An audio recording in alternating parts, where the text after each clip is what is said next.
എൻ്റെ കർത്താവിൻ്റെ നാമം മഹത്വപ്പെടുമാറാകട്ടെ.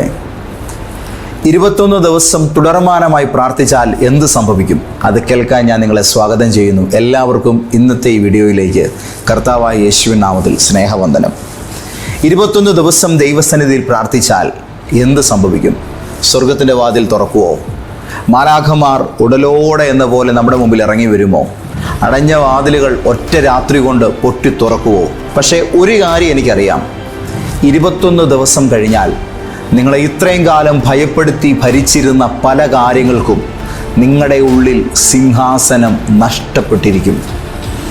നിങ്ങൾ എന്തിനെയൊക്കെ പേടിച്ചിരുന്നോ, എന്തിനെയൊക്കെ ഭയപ്പെട്ടിരുന്നോ, ആ ഭയങ്ങൾക്കെല്ലാം നിങ്ങളുടെ ഉള്ളിൽ സ്ഥാനം നഷ്ടപ്പെട്ടു പോകും.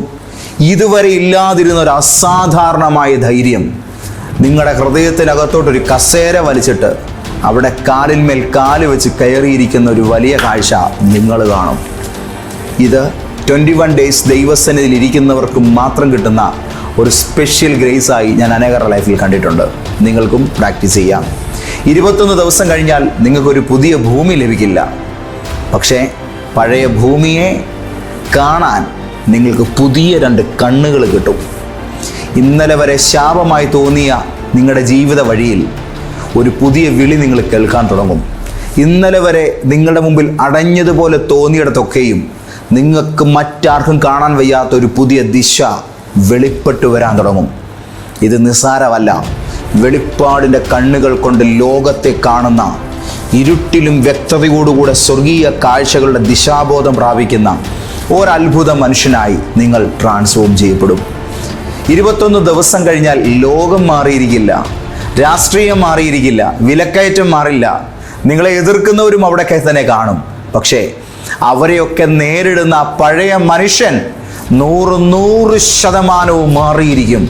അതാണ് ഏറ്റവും അപകടകരമായ മാറ്റം. അത് നിങ്ങളുടെ മേൽ സംഭവിക്കും. കാരണം ഇന്ന് ലോകത്തിലെ ഏറ്റവും വലിയ അത്ഭുതം കടൽ പിളരുന്നതല്ല, മരിച്ചവരൊന്ന് ഉയർത്തി നിൽക്കുന്നൊന്നുമല്ല, ഒരു മനുഷ്യൻ സ്വന്തം ഭയങ്ങളിൽ നിന്ന് ഉയർത്തെഴുന്നേൽക്കുന്നതാണ്. നിങ്ങളുടെ മേൽ അത് നടക്കുക തന്നെ ചെയ്യും. ദൈവമക്കളെ, 21 ദിവസം കഴിഞ്ഞാൽ നിങ്ങൾ കൂടുതൽ ശാരീരികമായി ശക്തനായിരിക്കണമെന്നില്ല.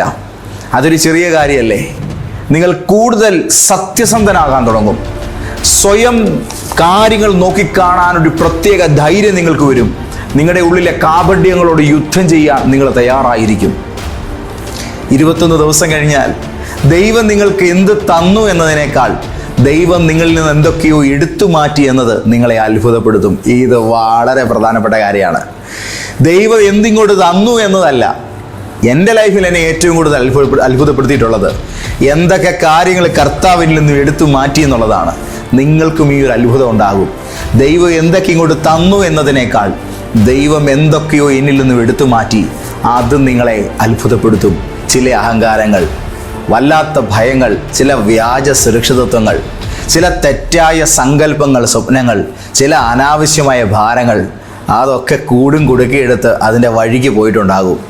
കർത്താവിന് കുഞ്ഞെ, ഒരു 21 ഡേയ്സ് നീ പ്രാർത്ഥനയിലായിരുന്നാൽ ആ പ്രാർത്ഥനയിൽ നിന്ന് എഴുന്നേൽക്കുമ്പോൾ കയ്യിലൊരു അത്ഭുത സർട്ടിഫിക്കറ്റ് ഒന്നും ഉണ്ടാകണമെന്ന് നിർബന്ധമില്ല.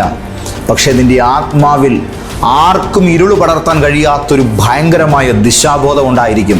അസ്തമിക്കാത്തൊരു സൂര്യൻ നിങ്ങളുടെ തലയ്ക്കകത്ത് ഉദിച്ചു നിൽക്കും. നിങ്ങളുടെ കണ്ണുകളിൽ പ്രകാശം ഉണ്ടായിരിക്കും. നിങ്ങളുടെ വാക്കുകളിൽ പുതിയൊരു ഭാരമുണ്ടായിരിക്കും. നിങ്ങളുടെ നടപ്പിലൊരു ഉറപ്പുണ്ടായിരിക്കും. ഇത് നിങ്ങൾക്ക് കിട്ടും. ഇത് ലോകത്ത് വെറുതെ നടക്കുന്നവർക്ക് കിട്ടില്ല. ദൈവമുമ്പാകെ 21 ഡേയ്സ് ആരൊക്കെ ഇരുന്നിട്ടുണ്ടോ അവരിൽ ദൈവം ഈ പ്രവൃത്തി, ഈ പ്രക്രിയ സ്റ്റാർട്ട് ചെയ്തിട്ടുണ്ട്. അപ്പോൾ നിങ്ങൾ മനസ്സിലാക്കും, 21 ദിവസം കൊണ്ട് ദൈവം നിങ്ങളുടെ സാഹചര്യങ്ങളെ മാത്രം തൊട്ടില്ല, അവൻ നിങ്ങളുടെ ദൃഷ്ടിയെ തൊട്ടു, അവൻ നിങ്ങളുടെ വായെ തൊട്ടു, അവൻ നിങ്ങളുടെ കയ്യെ തൊട്ടു. നിങ്ങളുടെ കാഴ്ചപ്പാട് മാറിയപ്പോൾ നിങ്ങളുടെ ഭാവിയും മാറാൻ തുടങ്ങി. ഹല്ലേലൂയ. 21 ദിവസം ദൈവസന്നിധി നാം ഇരുന്നാൽ നമുക്ക് കൂടുതൽ സമ്പത്തൊന്നും ലഭിച്ചിട്ടുണ്ടാകണമെന്നില്ല. പക്ഷേ സമ്പത്ത് സൃഷ്ടിക്കാൻ കഴിയുന്ന മനസ്സ് ഉണർന്നിട്ടുണ്ടാകും. നിങ്ങൾക്ക് കൂടുതൽ അവസരങ്ങൾ ലഭിക്കണമെന്നില്ല. പക്ഷേ ഉള്ള അവസരങ്ങളെ തിരിച്ചറിയാനും അതിനകത്തു നിന്നും ദൈവം നിനക്ക് വേണ്ടി ഒളിപ്പിച്ചിരിക്കുന്ന ബ്രഹ്മ വിഴുങ്ങിയ മത്സ്യങ്ങളെ വ്യക്തമായി പിടിക്കാനുമുള്ള ഒരു ശേഷി നിങ്ങളുടെ കയ്യിൽ വന്നിട്ടുണ്ടാകും. 21 ദിവസം കഴിഞ്ഞാൽ നിങ്ങളുടെ ശത്രുക്കളുടെ എണ്ണം കുറയണമെന്നൊന്നുമില്ല. പക്ഷേ അവരുടെയൊക്കെ നിഴലുകളെ ഭയക്കുന്ന നിങ്ങളുടെ ഹൃദയം ചെറുതായിരിക്കും. നിങ്ങളുടെ ചുറ്റുമുള്ള കൊടുങ്കാറ്റുകൾ അവസാനിച്ചിരിക്കണമെന്നില്ല.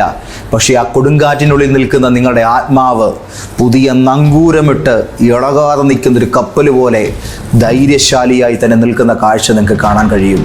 കർത്താവിൻ്റെ കുഞ്ഞെ, 21 ദിവസം കഴിഞ്ഞാൽ കണ്ണാടിയിൽ നിങ്ങൾ കാണുന്നത് ഇതേ മുഖമായിരിക്കും. പക്ഷേ അതിനുള്ളിൽ താമസിക്കുന്ന മനുഷ്യൻ പഴയ മനുഷ്യനായിരിക്കില്ല, അത് പുതിയൊരു ഐറ്റം തന്നെ ആയിരിക്കും. 21 ദിവസം കഴിഞ്ഞാൽ നിങ്ങളുടെ ഭാവിയെക്കുറിച്ചുള്ള ഭയം മരിക്കാൻ തുടങ്ങും. കാരണം ഇരുളിനെ ശപിക്കുന്നതിനേക്കാൾ പ്രകാശവുമായി സ്നേഹിച്ച് കൈപിടിച്ച് നടക്കാൻ നിങ്ങൾ പഠിച്ചിരിക്കും. ഒരിക്കൽ നിങ്ങളെ ഭയപ്പെടുത്തിയ കാര്യങ്ങളെ നോക്കി നിങ്ങൾ മെല്ലെ മെല്ലെ ചിരിക്കാൻ തുടങ്ങും. ഒരിക്കൽ നിങ്ങൾക്ക് മലകളായി തോന്നിയ പ്രശ്നങ്ങൾ ഇപ്പോൾ നിങ്ങളുടെ മുമ്പിൽ വെറും കല്ലുകളായി, കുഞ്ഞി കല്ലുകളായി ചിതറിക്കിടക്കുന്നത് നിങ്ങൾക്ക് കാണാൻ കഴിയും. 21 ദിവസം കഴിയുമ്പോൾ നിങ്ങളുടെ വീട് അതേ വീടായിരിക്കും, നിങ്ങളുടെ ഓഫീസ് അതേ ഓഫീസായിരിക്കും, നിങ്ങളുടെ ടൗൺ അതേ ടൗൺ ആയിരിക്കും. പക്ഷേ ആ വീട്ടിലേക്ക് കയറുന്ന, ആ ഓഫീസിലേക്ക് കയറുന്ന, ആ നഗരത്തിലേക്ക് കയറുന്ന ആ പഴയ മനുഷ്യനായിരിക്കില്ല. ആ ഓഫീസിലിരിക്കുന്ന പഴയ മനുഷ്യൻ പഴയ ആളായിരിക്കില്ല. കാരണം 21 ദിവസം ദൈവസനിൽ നിന്ന ഒരു മനുഷ്യൻ, അവൻ ഏത് ക്രൂര സിംഹങ്ങളും തിന്നാൻ ഭയപ്പെടുന്ന ഒരു തീക്കട്ടയായിരിക്കും. ഈ വിധത്തിൽ ദൈവം നിന്നെ അത്ഭുതകരമായി രൂപാന്തരപ്പെടുത്തും. 2009 ജനുവരി മാസം 1-ാം തീയതി മുതൽ എൻ്റെ BTH പഠനം കഴിഞ്ഞ് ഞാൻ എൻ്റെ വീട്ടിലേക്ക് വന്നു. രാത്രിയിൽ ഞാൻ എൻ്റെ അമ്മയോട് പറഞ്ഞു, നാളെ രാവിലെ എനിക്ക് ആഹാരം വേണ്ട, ഞാൻ നാളെ മുതൽ 21 ദിവസം ഫാസ്റ്റിംഗ് ആണ്. ആ ജനുവരി 1 മുതൽ 21 വരെയുള്ള ദിവസങ്ങൾ ഞാൻ ദൈവസന്നിധിയിൽ ആദ്യമായി ഇരിക്കുകയാണ്. ജീവിതത്തിൽ ആദ്യമായി 21 ഡേയ്സ് ഫാസ്റ്റിംഗ് ഇരിക്കുന്നതിൻ്റെ ഒരു സുഖം. 2009 ജനുവരി 21 ഞാൻ ആ പ്രാർത്ഥന കഴിഞ്ഞ് എഴുന്നേൽക്കുമ്പോൾ അന്ന് ഞാൻ അറിഞ്ഞൊരു കാര്യമുണ്ട്. ഭൂതങ്ങൾ വിറയ്ക്കുന്നൊരധികാരം എൻ്റെ ജീവിതത്തിൽ ഞാൻ പോലും അറിയാതെ സ്വർഗത്തിൽ നിന്ന് പകരപ്പെട്ടിരുന്നു. അന്നു മുതൽ ഇന്നു വരെയുള്ള എൻ്റെ ശുശ്രൂഷ ജീവിതത്തിൽ ആ അധികാരം കൃപയാൽ എൻ്റെ മേൽ ശോഭിച്ച് തന്നെ നിൽക്കുകയാണ്. ഇരിക്കുക, എന്തോ ഒന്ന് നിൻ്റെ മേലും സംഭവിക്കും. ആ മാരകമായ ദൈവപ്രവൃത്തിയുടെ പുതിയ രൂപാന്തര ശക്തിയായി ഇറങ്ങിങ്ങ് വരിക. അങ്ങോട്ട് വെക്കുന്ന കോഴിമുട്ടകളല്ലല്ലോ പിന്നീട് ആ കൊട്ടയ്ക്കകത്തു നിന്നും, ആ തള്ളക്കോഴിയുടെ ചൂടിനിടയിൽ നിന്നും ഇറങ്ങി വരുന്നത്. കാണട്ടെ നിങ്ങളെയും ആ പുതിയ രൂപാന്തരീകരണ രൂപത്തിൽ. തുടങ്ങുക. നാളെയല്ല, ഇന്ന് തന്നെ ആരംഭിക്കുക.